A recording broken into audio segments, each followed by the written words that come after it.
Uma única frase, dita numa sala de conferências na sede da União Europeia em Bruxelas, fez com que os olhares de todos os especialistas em energia e tecnologia do mundo se focassem num só ponto. A afirmação era inacreditável. Existe uma tecnologia no subsolo do Brasil capaz de recarregar um carro elétrico em 60 segundos, e suas reservas podem abastecer o planeta por 200 anos. Quem falava era Lars Bergen, o principal pesquisador de novas energias da Noruega, uma autoridade máxima no campo de baterias e transição energética na Europa.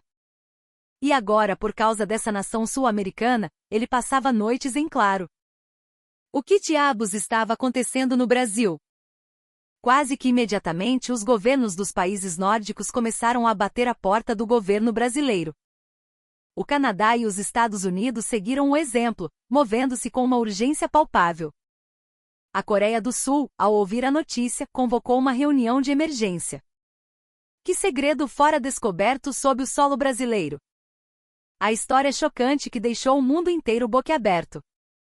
Eu vou contar para vocês agora. Se inscrever no canal e deixar o seu like é o que nos dá força para levar essas verdades surpreendentes a muito mais pessoas. Meu nome é Lars Bergen. Sou um especialista em tecnologia de baterias e por 45 anos vivi e trabalhei em Oslo, na Noruega. A razão pela qual escrevo esta carta é uma só: contar-lhes a verdade. A verdade inabalável de que subestimamos o Brasil por tempo demais. Serei brutalmente honesto, eu desprezava o Brasil. Ou melhor, toda a Europa o fazia. Para nós, o Brasil era o país do agronegócio, do minério de ferro bruto, um exportador de commodities. Um lugar exótico de praias e carnaval, mas certamente não um epicentro de tecnologia de ponta. Achávamos que era uma nação sem grande capacidade industrial, que dependia da importação de tecnologia para sobreviver. Esse era todo o meu conhecimento sobre o Brasil.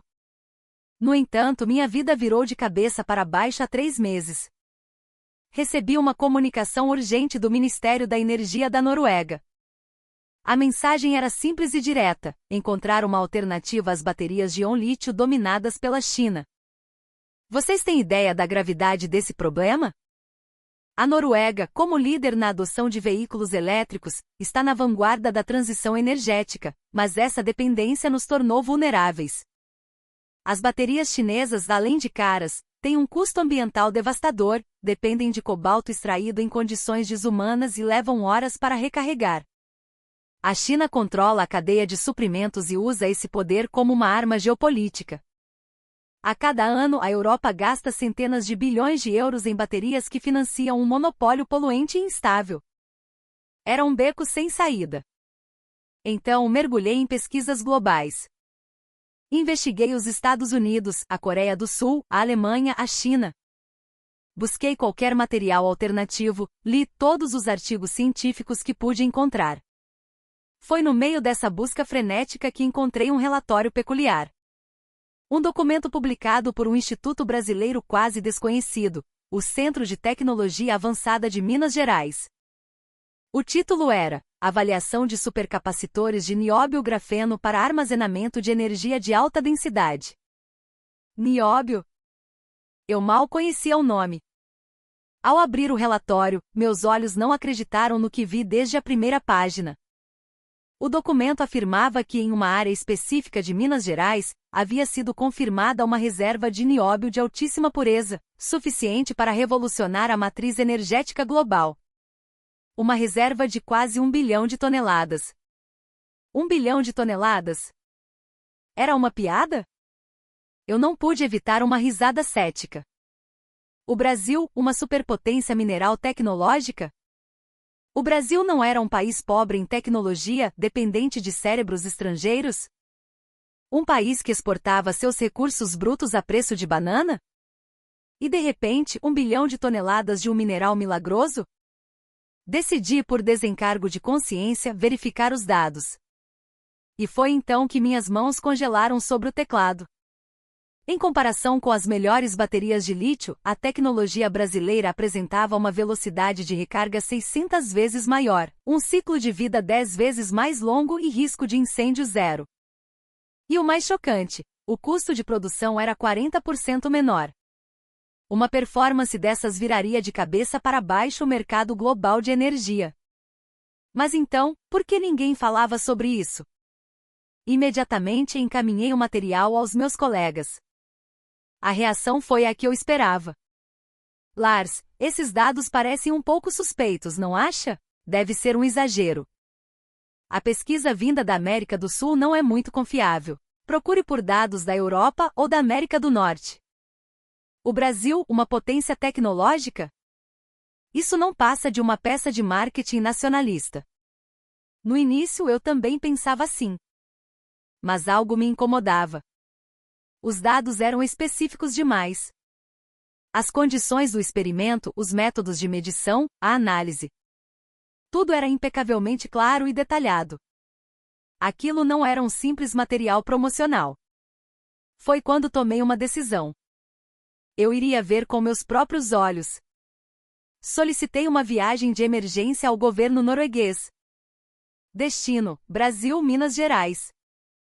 O Centro de Tecnologia Avançada. A aprovação levou apenas 2 dias. O governo entendia a gravidade da situação.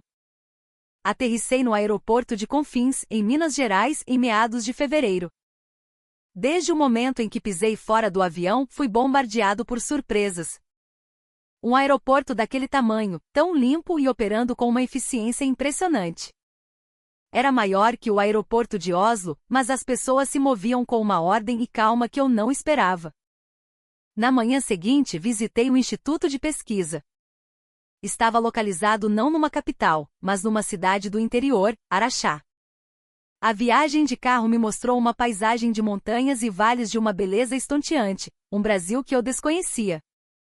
O edifício do instituto era muito maior do que eu imaginava, rivalizando com qualquer centro de pesquisa europeu.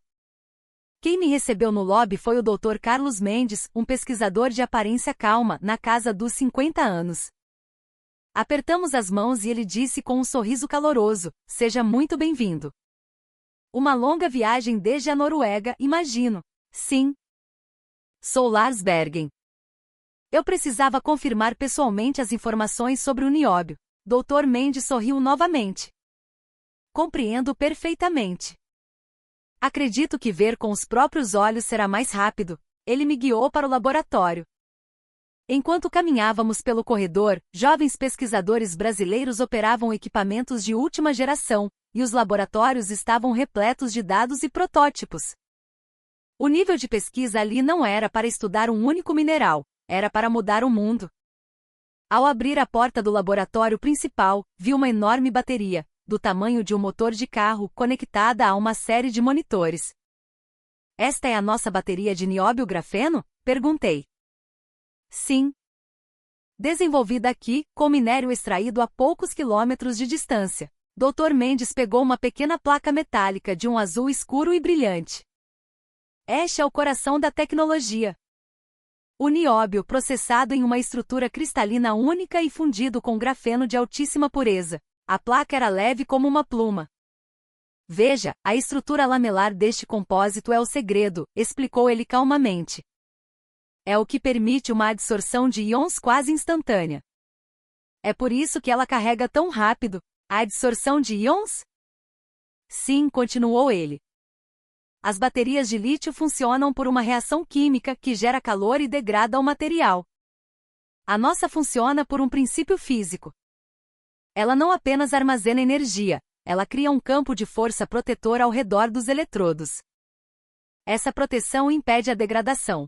Naquele momento minha mente explodiu. Aquilo não era apenas uma bateria. Era um dispositivo de armazenamento de energia perpétuo, um santo graal da tecnologia. Dr. Mendes me mostrou um vídeo. Era o registro de um teste de estresse.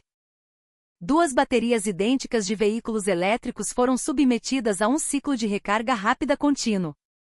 Uma era de lítio, a outra de nióbio. Após 1000 ciclos, a bateria de lítio começou a superaquecer e sua capacidade caiu 30%. A de nióbio, no entanto, permaneceu fria e com 99,9% de sua capacidade original. "Isso é real? Não é uma simulação?" perguntei incrédulo. Dr. Mendes respondeu com um sorriso tranquilo. Gostaria de fazer o teste você mesmo? Podemos fornecer um protótipo para levar para a Noruega. Posso mesmo levar um protótipo? Claro! Nós não temos nada a esconder. Fiquei chocado mais uma vez com suas palavras. Normalmente dados de pesquisa desse calibre são guardados como segredos de Estado. Especialmente o material com tanto valor comercial.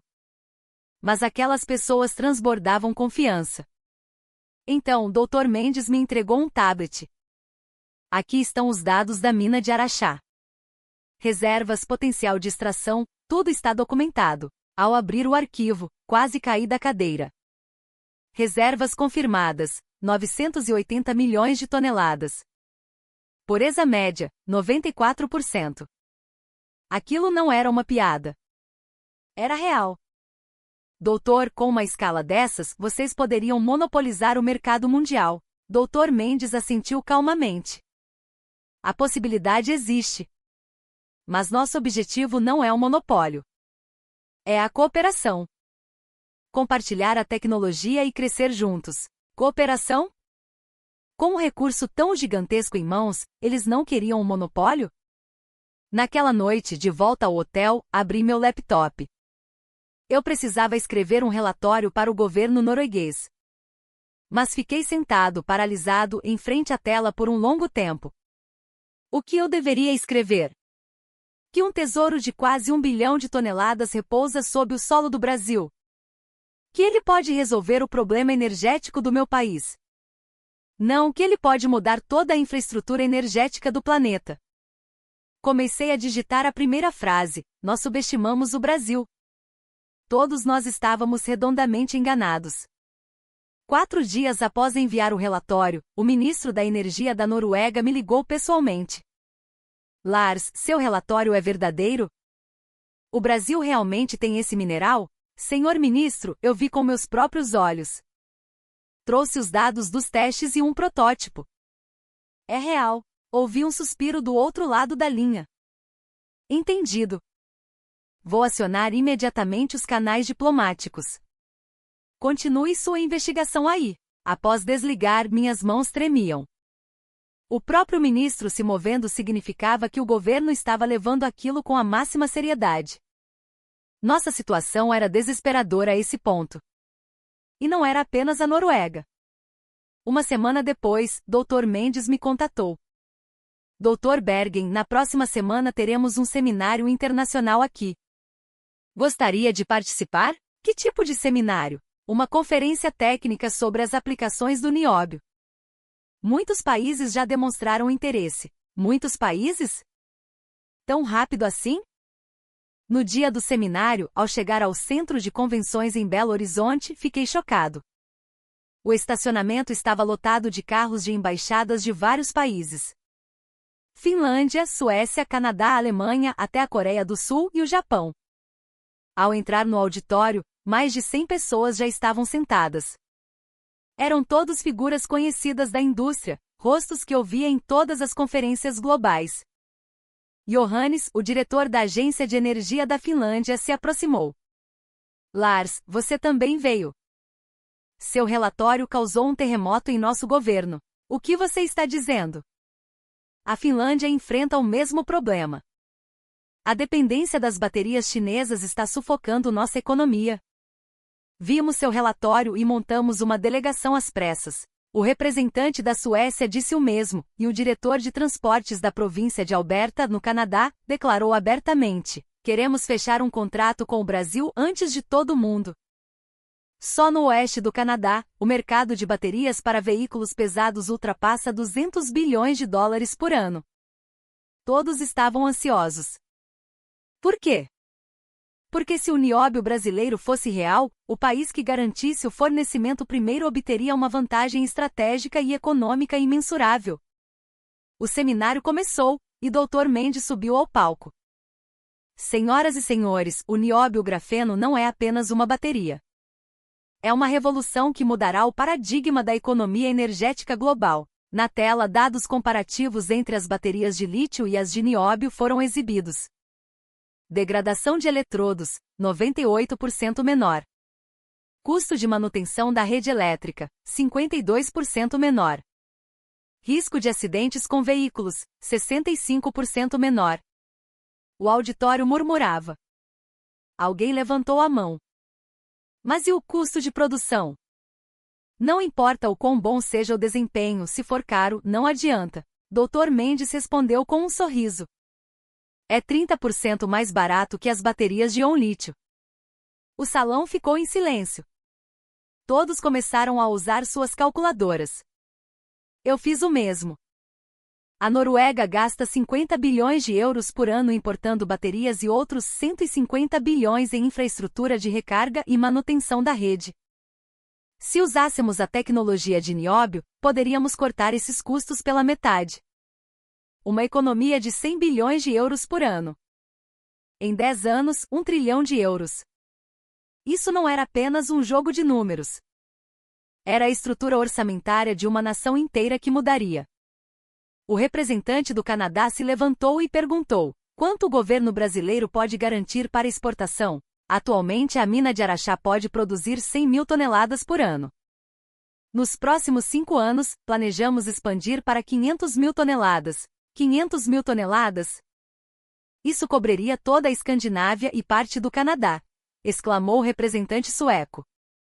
Então, como os contratos de fornecimento prioritários serão negociados? Será por ordem de chegada? Dr. Mendes balançou a cabeça. Não. Buscamos parcerias de longo prazo. Não queremos apenas vender a matéria-prima, estamos pensando em transferência de tecnologia e produção local. Produção local? Eu levantei a mão, incrédulo. Doutor, isso significa que o Brasil transferiria sua tecnologia para outros países? Exatamente. A tecnologia para processar o nióbio em supercapacitores, o know-how para aplicação em redes inteligentes, o sistema de controle de qualidade. Pretendemos compartilhar tudo. O auditório explodiu em murmúrios novamente. Era um desdobramento inesperado. Normalmente, um país com um recurso estratégico tenta vender apenas a matéria-prima pelo maior preço possível. Quase nunca se compartilha a tecnologia. Mas o Brasil era diferente. Ao final do seminário, encontrei Johannes novamente no corredor. Lars, isso não é brincadeira.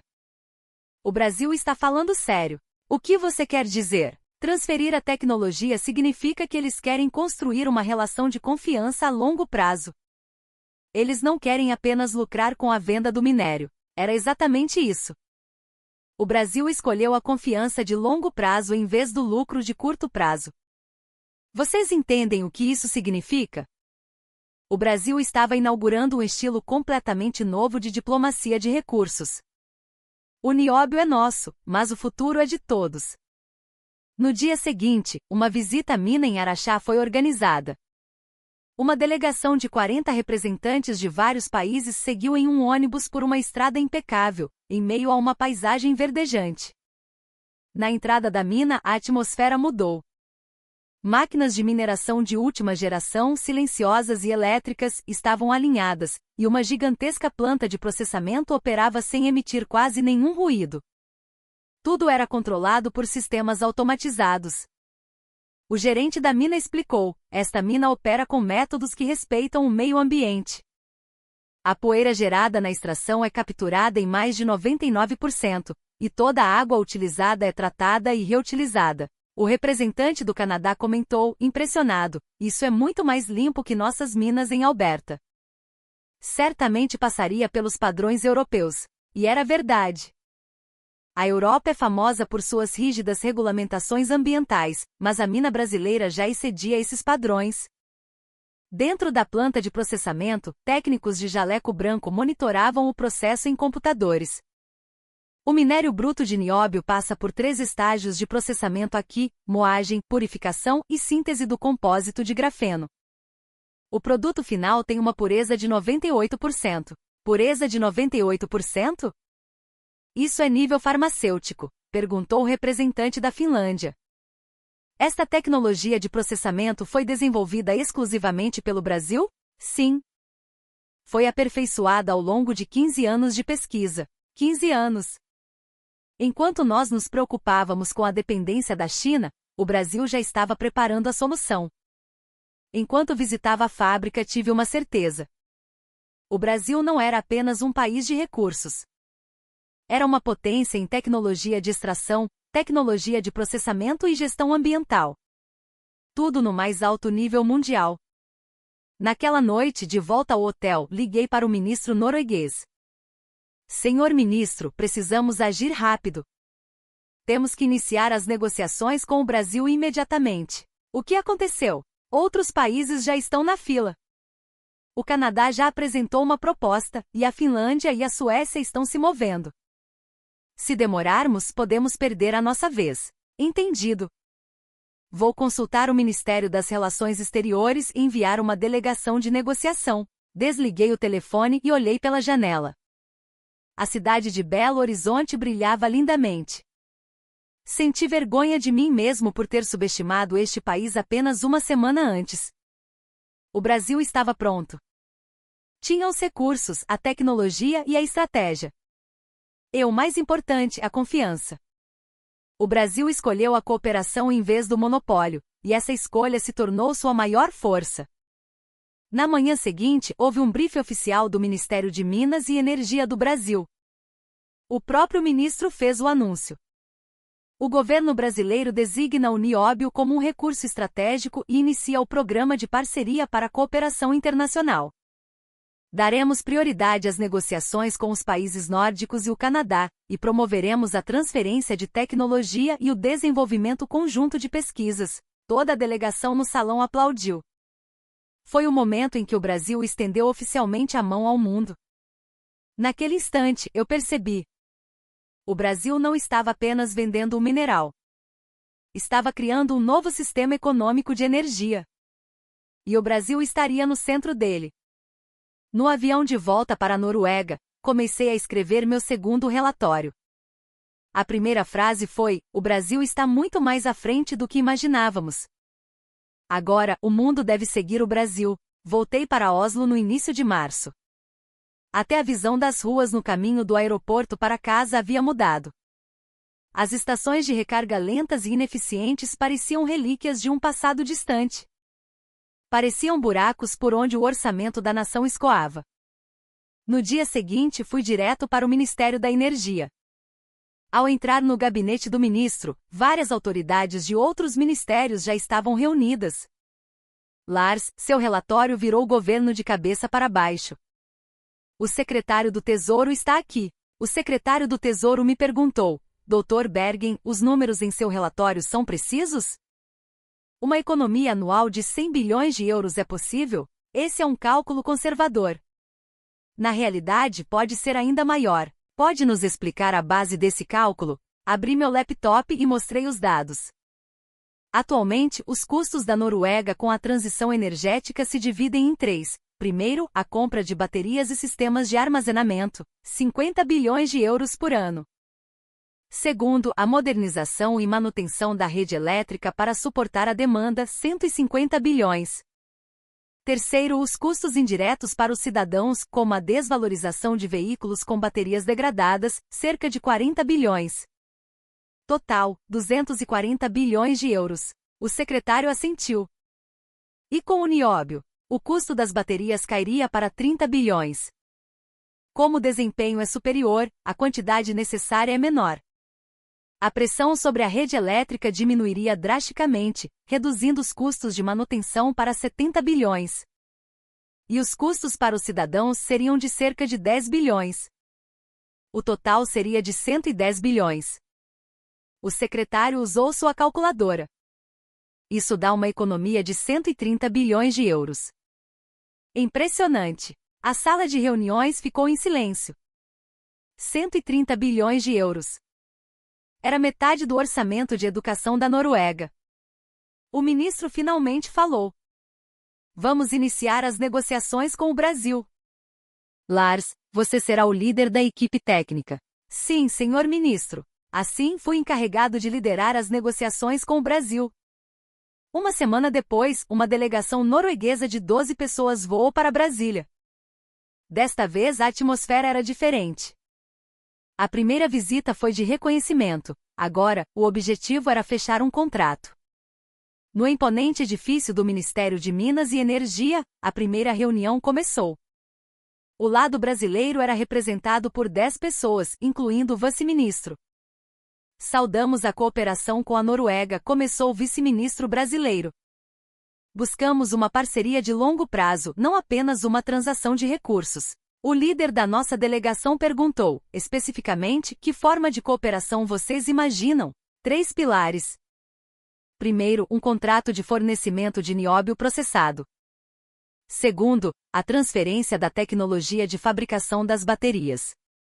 Terceiro, um programa conjunto de pesquisa e desenvolvimento. Transferência da tecnologia de fabricação? Perguntei, ainda surpreso.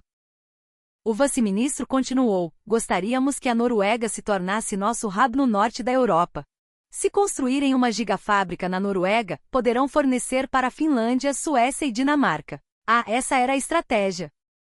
O Brasil não estava apenas vendendo matéria-prima. Estava de olho em todo o mercado europeu. E queria usar a Noruega como sua base. As negociações duraram 3 dias. Preço de fornecimento, escopo da transferência de tecnologia, royalties. Cada detalhe foi ajustado. No último dia chegamos a um acordo, um contrato de longo prazo de 10 anos para o fornecimento de 10.000 toneladas anuais, transferência completa da tecnologia de fabricação, e apoio brasileiro na construção de uma gigafábrica na Noruega. Para a Noruega, eram condições de sonho. O Brasil não estava apenas vendendo o material e indo embora, estava nos ajudando a nos tornarmos produtores. No momento da assinatura, perguntei ao vice-ministro, senhor vice-ministro, serei franco. Por que estão fazendo tanto por nós? Poderiam simplesmente vender a matéria-prima a um preço muito mais alto. Ele respondeu com um sorriso. Doutor, nós aprendemos há 500 anos, desde que nos tornamos nação, que a confiança é o maior ativo. O Brasil já foi uma colônia explorada. Aprendemos com a história. Agora é a nossa vez de estender a mão e propor um novo modelo. Suas palavras me deixaram sem reação. O Brasil não estava fazendo apenas negócios. Estava praticando uma filosofia. Um mês depois, o parlamento norueguês aprovou o orçamento para a implementação da tecnologia de nióbio por unanimidade. A mídia norueguesa cobriu a notícia extensivamente. Mineral brasileiro salva a economia da Noruega, a revolução energética começa no Brasil, o fim da era do lítio, a chegada da era do nióbio. E não foi só a Noruega. A Finlândia assinou um contrato com o Brasil, a Suécia seguiu, e o Canadá decidiu implementar a tecnologia em toda a província de Alberta. O mercado global de energia começou a tremer. As ações das fabricantes de baterias de lítio despencaram, enquanto as empresas associadas à nova tecnologia dispararam. O Wall Street Journal publicou um artigo de capa: o nióbio do Brasil está redesenhando a economia global. A estrutura orçamentária das nações do Norte está prestes a mudar fundamentalmente. Li aquele artigo e ri sozinho. Tinha vergonha de como, há apenas 3 meses, eu via o Brasil com tanto desdém. Um dia, recebi um e-mail do Dr. Mendes. Dr. Bergen, o que você pensa da tecnologia brasileira? Respondi sem hesitar. Francamente, foi chocante. Eu pensava que o Brasil era um país sem recursos tecnológicos. Mas eu estava errado. O Brasil não é um país que vende recursos, é um país que vende tecnologia. Não, para ser mais preciso, é um país que vende o futuro. Alguns dias depois, recebi uma resposta do Dr. Mendes. Obrigado. Suas palavras são um grande incentivo para nós. Na verdade, o nióbio é apenas o começo. O Brasil tem muito mais tecnologia e recursos preparados. Mais tecnologia e recursos? Naquele momento eu entendi. O nióbio era apenas a ponta do iceberg. O Brasil, sem que soubéssemos, havia se preparado de forma espantosa e agora, uma a uma, estava começando a revelar suas cartas. A notícia do acordo entre a Noruega e o Brasil se espalhou, e a União Europeia começou a se mover. Uma reunião de emergência foi convocada em Bruxelas. O único item na agenda, o nióbio do Brasil. Fui convidado a participar como especialista. Ao entrar no salão, representantes de todos os países membros já estavam presentes.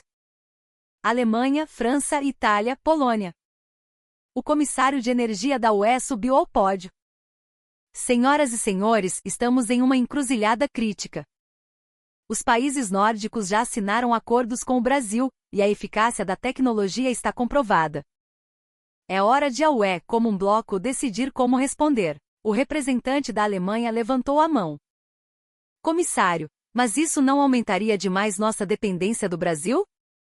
Confiar no recurso de um único país não é um risco? Era uma preocupação válida. A Europa já havia sofrido por depender da energia russa. O comissário balançou a cabeça. É por isso que convidamos o Dr. Bergen. Doutor, poderia nos falar sobre sua experiência de cooperação com o Brasil? Fui ao pódio e segurei o microfone. Senhoras e senhores, no início eu tinha a mesma preocupação. Mas o Brasil é diferente. Eles escolheram a cooperação, não o monopólio. Eles estão apoiando a transferência de tecnologia e a produção local. A Noruega já está construindo sua própria fábrica com tecnologia brasileira. O representante da França perguntou: isso significa que não nos tornaremos completamente subordinados ao Brasil? Exatamente. O Brasil busca parceiros, não vassalos. Eu vivenciei isso em primeira mão. O salão ficou em silêncio. Minhas palavras tinham poder de persuasão porque eram baseadas no exemplo real da Noruega. O comissário concluiu: a UE promoverá um acordo de cooperação abrangente com o Brasil. A votação começou. Alemanha, França, Itália, Espanha. Uma a uma, as mãos se ergueram, e a proposta foi aprovada por unanimidade. A União Europeia decidiu oficialmente apostar no nióbio do Brasil. Uma semana depois, uma delegação da Comissão Executiva da UE viajou para Brasília. Eu os acompanhei como conselheiro. Uma reunião com o presidente do Brasil foi realizada no Palácio do Planalto. Era mais do que um acordo econômico, era um evento diplomático. O presidente brasileiro disse: saudamos a cooperação com a UE. O Brasil quer construir um novo sistema econômico de energia verde junto com a Europa. O presidente da comissão da UE respondeu: a tecnologia de nióbio do Brasil é o futuro da infraestrutura europeia. Desejamos uma parceria de longo prazo. Um acordo foi assinado ali mesmo. Fornecimento de 500 mil toneladas anuais para toda a UE, um contrato de 20 anos, cooperação tecnológica e desenvolvimento conjunto. A escala era colossal. Quando a UE se moveu, outros países correram para entrar no jogo. Um deles foi os Estados Unidos. O Departamento de Comércio dos Estados Unidos enviou uma delegação de emergência, liderada pelo diretor James Harrison. Quando ele chegou a Brasília, o acordo com a UE já havia sido anunciado. Encontrei-o por acaso no lobby do hotel. Você deve ser o Dr. Bergen. Sou James Harrison, do Departamento de Comércio dos Estados Unidos. É uma honra conhecê-lo. Apertamos as mãos e ele disse: francamente, demoramos demais para agir. Só recebemos informações sobre o nióbio há um mês. A Europa já se adiantou. E o que pretendem fazer agora? Também vamos negociar com o Brasil. O norte dos Estados Unidos, especialmente estados como Michigan e Minnesota, tem uma indústria automotiva enorme e precisa desesperadamente dessa tecnologia. O mercado de baterias dos Estados Unidos ultrapassa $1 trilhão. James suspirou. Honestamente, nós subestimamos o Brasil. Pensávamos que era apenas uma potência em commodities. Nunca imaginamos que fosse uma potência tecnológica. Eu também pensava assim, respondi. Mas o Brasil é um país muito mais preparado do que imaginamos. As negociações com os Estados Unidos não foram fáceis. A União Europeia já havia garantido a maior parte do fornecimento. No final, os Estados Unidos fecharam um contrato para começar a receber o fornecimento em 3 anos.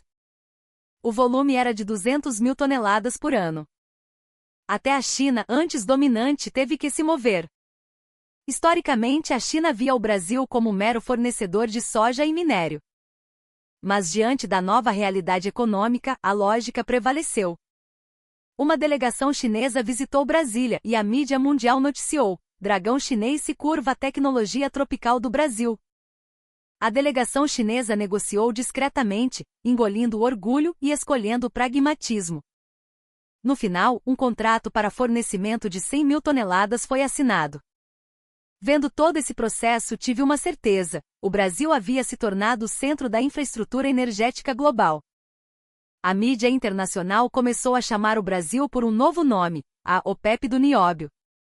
Significava que o Brasil havia se tornado o coração dos recursos energéticos do futuro. E não era exagero. Era realidade. Um dia, tive a oportunidade de falar com o Dr. Mendes por telefone.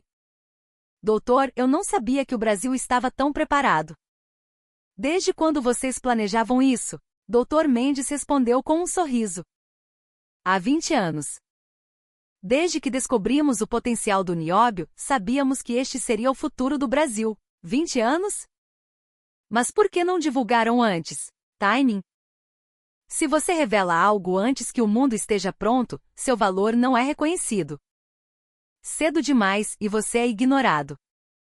Tarde demais e você perde a oportunidade. Foi o timing perfeito. No momento em que o mundo estava desesperado por uma alternativa ao lítio, o Brasil apresentou a resposta. O Brasil não é apenas o celeiro do mundo, mas a usina de energia do futuro. 2 meses após a assinatura do contrato com a UE, peguei um avião para o Brasil novamente. Desta vez com outro propósito. Recebi um convite especial do Dr. Mendes. Dr. Bergen, quero lhe mostrar o verdadeiro potencial do nióbio. Gostaria de visitar nosso centro de pesquisa em Araxá novamente? O verdadeiro potencial? O que eu tinha visto não era tudo. Ao chegar ao centro de pesquisa, a atmosfera havia mudado. O lobby agora tinha uma tela gigante mostrando projetos em tempo real ao redor do mundo, a construção da gigafábrica na Noruega, projetos de dessalinização no Oriente Médio, novos materiais para a Embraer. Dr. Mendes me guiou. Este é o Centro de Pesquisa Integrada de Nióbio. Não estudamos apenas baterias. Descemos para um laboratório subterrâneo, do tamanho de 2 campos de futebol. Aqui é o Instituto de Tecnologia Aplicada de Nióbio. As baterias são apenas o começo. Ele me levou à primeira seção. Grandes tanques de água estavam alinhados. Este é um experimento de purificação de água. Usamos a capacidade de adsorção do nióbio. Outro pesquisador explicou: o nióbio é excelente para absorver metais pesados. Ele remove mais de 99% de substâncias nocivas como chumbo, cádmio e mercúrio. Ele adicionou um pó de nióbio a um tanque de água turva, e em menos de 30 minutos, a água estava cristalina. Isso é possível sem produtos químicos? Sim. Apenas com nióbio. Já estamos usando essa tecnologia para despoluir rios em Minas Gerais. A próxima sessão era um laboratório de materiais de construção. Ao misturar nióbio ao cimento, a resistência aumenta em 30%. E também tem efeito antibacteriano. Já estava sendo usado em trechos do metrô de São Paulo com resultados excelentes. A terceira sessão era um laboratório de materiais médicos. O nióbio tem propriedades antimicrobianas. Ele elimina 99% de bactérias como E. coli. Podemos usá-lo em roupas de cama hospitalares, máscaras, luvas médicas. Eu não conseguia esconder meu espanto. O nióbio era muito mais versátil do que eu imaginava. Dr. Mendes disse: Dr. Bergen, é por isso que pesquisamos o nióbio por 20 anos. Se fosse apenas para baterias, não teríamos ido tão longe. O verdadeiro valor do nióbio está em toda a indústria, ambiental, construção, médica e até agrícola. Agrícola? Ele me levou a uma estufa, onde me mostrou o resultado de usar nióbio como melhorador de solo. Os tomates cultivados com nióbio eram 40% maiores e mais nutritivos. Eu estava sem palavras. O potencial era infinito. Dr. Mendes me entregou um tablet. Esta é a lista de patentes relacionadas que possuímos. Havia 450 patentes listadas. Purificação de água, materiais de construção médicos, melhoradores de solo. todos os campos imagináveis. Todas essas são patentes brasileiras? Exatamente. Obtivemos cada uma delas ao longo de 20 anos. Agora, nenhum país no mundo pode usar comercialmente o nióbio para essas aplicações sem a licença do Brasil. Naquele momento, compreendi quão meticulosamente o Brasil havia se preparado. Eles não apenas descobriram um mineral, eles estudaram exaustivamente seu potencial e o protegeram com patentes. Doutor, então o Brasil está tentando criar uma indústria completamente nova com o nióbio? Dr. Mendes assentiu. Nosso objetivo é tornar o nióbio o ecomaterial da próxima geração. O material natural para substituir os produtos petroquímicos. Substituir os petroquímicos. Isso era uma mudança de paradigma industrial. Naquela noite, na sala de conferências do Centro de Pesquisa, o vice-ministro anunciou: o nióbio é o novo motor de crescimento do Brasil. Prevemos que ele criará um mercado de 2 trilhões de dólares nos próximos 10 anos. 2 trilhões de dólares. Era uma fatia considerável do PIB global. Vamos cultivar uma ecoindústria centrada no nióbio. Na tela, um roadmap de 10 anos foi exibido. Conquista do mercado de baterias, entrada no mercado de purificação de água, expansão no mercado de materiais de construção, desenvolvimento de materiais médicos, disseminação de materiais agrícolas. A estratégia era expandir o mercado em etapas. E o objetivo final, até 2035, faremos do nióbio o ecomaterial padrão do mundo, padrão mundial. O Brasil não estava apenas vendendo um mineral, estava criando um padrão global. No avião de volta para Oslo, comecei a escrever meu relatório. O título era A Verdade sobre o Nióbio Brasileiro, não um mineral, mas uma indústria do futuro. E a primeira frase foi: o mundo não pode mais sobreviver sem a tecnologia do Brasil. Daqui para frente, não poderemos resolver os problemas ambientais sem o Brasil. De volta a Oslo, tranquei-me em meu escritório. Decidi escrever uma carta pessoal ao primeiro-ministro. Senhor primeiro-ministro, eu vi o futuro no Brasil. Nós subestimamos o Brasil. Todos nós. Pensávamos que era um país de carros e semicondutores. Um pequeno país sem recursos.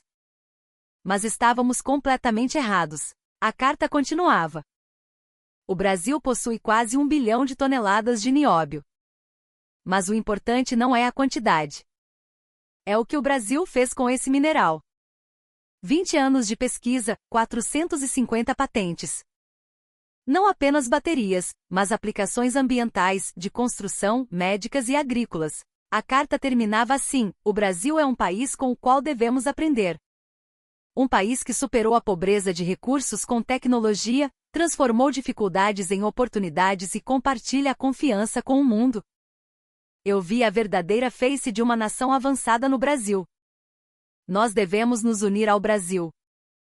É a única maneira de garantir o futuro da Noruega.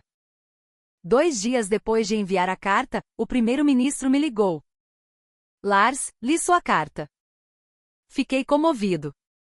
Você está certo. Precisamos cooperar ainda mais estreitamente com o Brasil. Poucos dias depois, o governo norueguês anunciou oficialmente que fortaleceria sua parceria estratégica com o Brasil, expandindo a cooperação para além do nióbio, para todas as ecotecnologias. E não foi apenas a Noruega. Finlândia, Suécia e Dinamarca fizeram anúncios semelhantes. Toda a Escandinávia fortaleceu seus laços com o Brasil. A Comissão da UE, os Estados Unidos, até a China. O mundo inteiro reconheceu oficialmente e plenamente o Brasil. A mídia internacional começou a publicar especiais sobre o Brasil. O New York Times, o game changer do Brasil, conquistando o mercado mundial com o nióbio. O Financial Times, a revolução silenciosa do Brasil, como o nióbio está mudando a economia global. A CNN produziu um documentário, entrevistando o Dr. Mendes e visitando a mina. Eu também participei. O repórter me perguntou: Doutor, como você descreveria o Brasil em uma palavra? Pensei por um momento e respondi: preparado. O Brasil está sempre olhando para o futuro e se preparando. Eles já têm a resposta antes que o mundo precise dela. 3 meses depois, o Fórum Internacional do Nióbio foi realizado em Brasília. Delegações de mais de 50 países participaram. O presidente do Brasil abriu o evento. O nióbio é um presente do Brasil para o mundo. Mas não é um presente para ser guardado por um só. Queremos compartilhá-lo com o mundo e crescer juntos. O auditório explodiu em aplausos. Na sessão final, o Dr. Mendes subiu ao palco.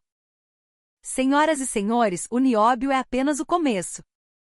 Nos próximos 10 anos, faremos do nióbio o ecomaterial padrão do mundo. No jantar de gala, sentei-me à mesma mesa que o Dr. Mendes. Doutor, o plano do Brasil é verdadeiramente magnífico. Vocês estão tentando mudar o mundo inteiro. Ele disse com um sorriso gentil. Dr. Lars, estamos apenas cumprindo o nosso papel. O Brasil aprendeu que o que recebemos, devemos sempre retribuir. Retribuir o que recebemos? Sim. O Brasil já recebeu ajuda do mundo. Conseguimos nos reerguer das cinzas da exploração por causa do apoio de outras nações. Agora é a nossa vez de ajudar. Suas palavras me tocaram profundamente. Finalmente eu senti que entendi a filosofia do Brasil. A atitude de não apenas buscar o lucro, mas de crescer junto com o mundo. No meu último relatório escrevi: o Brasil agora é um país do qual o mundo depende. Quando a crise energética chegar, o mundo recorrerá ao Brasil. Quando for preciso limpar o meio ambiente, usarão materiais brasileiros. Esta é a verdadeira soberania. Uma soberania alcançada não pela força militar, mas pela tecnologia. Não pela coerção, mas pela confiança. E concluí com uma última frase: eu recebi o futuro no Brasil. E agora, o mundo deve seguir o Brasil. Naquela noite da janela do meu hotel, olhando para as luzes de Brasília, senti uma onda de calma. O nióbio era apenas um mineral. Mas sua história era, na essência, sobre pessoas, sabedoria e confiança. Minha vida diária na Noruega mudou. As estradas onde as baterias brasileiras foram implementadas agora funcionavam com eficiência. Um amigo do Ministério da Economia disse que apenas essa tecnologia mudaria fundamentalmente o orçamento do país. Saúde, educação, infraestrutura. Haveria recursos para tudo. Alguns meses se passaram e eu vi com meus próprios olhos como a paisagem energética da Europa mudava. E-mails de colegas da Finlândia e Suécia chegavam dizendo: graças ao Brasil, nossa infraestrutura renasceu. A essência dessa mudança não era apenas econômica. Era a confiança das pessoas. Por muito tempo, a crise energética era algo a ser suportado, a ser aceito. Mas agora era diferente. O orgulho de poder forjar um novo futuro por conta própria estava mudando o ar da sociedade. O recurso é finito. Mas a sabedoria humana e a confiança são infinitas. O Brasil continuará a encontrar as próximas respostas em cooperação com o mundo. Isso ficou gravado em meu coração. O que realmente importa não é a tecnologia em si, mas o poder de continuar pensando, a coragem de cooperar. A nova mudança mundial sempre nasce da confiança e do compartilhamento. A missão da nossa geração é criar um futuro que transcenda fronteiras. O tempo passou e meus cabelos ficaram mais brancos. Mas meu coração não esqueceu o fervor daquele dia. O mundo ainda está cheio de desafios, mas tenho uma convicção firme. Não importa quão difíceis sejam as coisas, se dermos as mãos a alguém, o novo caminho sempre se abrirá. Eu vejo a geração mais jovem seguindo meus passos. Aceito calmamente que chegou a hora de passar o bastão. O futuro está em suas mãos. Preparem-se como o Brasil, aprendam, compartilhem e confiem uns nos outros. Lá fora da janela, a luz de uma nova primavera envolve o mundo gentilmente. O inverno rigoroso do passado deu lugar a uma estação amena. A vida também é assim. A história termina aqui, mas a chama de criar o futuro com confiança e cooperação nunca se extinguirá.